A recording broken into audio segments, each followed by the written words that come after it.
Cuddle weather is out. At hello, tag-init.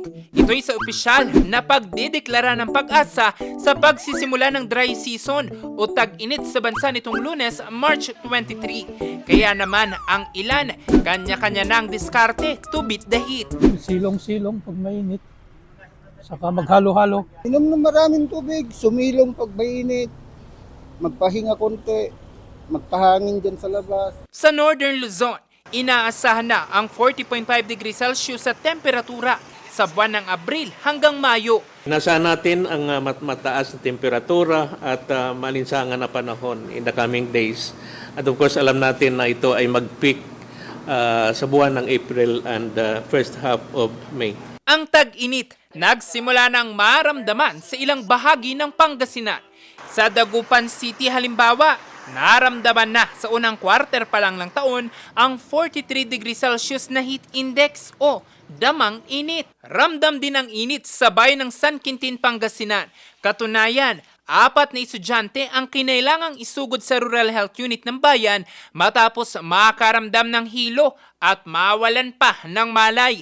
Ang mga ito, kinumpirma ng Disaster Risk Reduction Management for Health ng Rural Health Unit ng San Quintin na kaso ng heat exhaustion.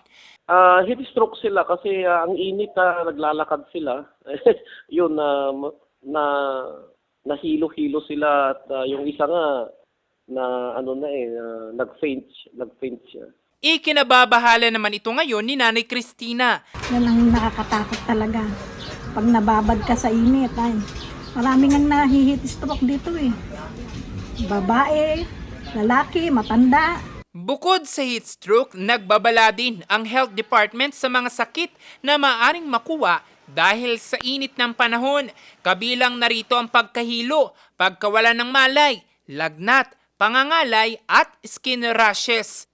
Sa ngayon, paalala nila ang pag-inom ng sapat na tubig, paggamit ng pananggalang sa init gaya ng payong, pamaypay, sombrero kapag lalabas ng bahay, pagsuot ng magaan at maluwag na damit at pag-iwas sa mabibigat at pisikal na gawain mula alas 9 ng umaga hanggang alas 4 ng hapon.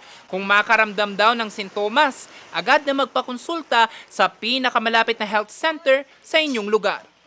Jose Robert Inventor, Nation on the Move.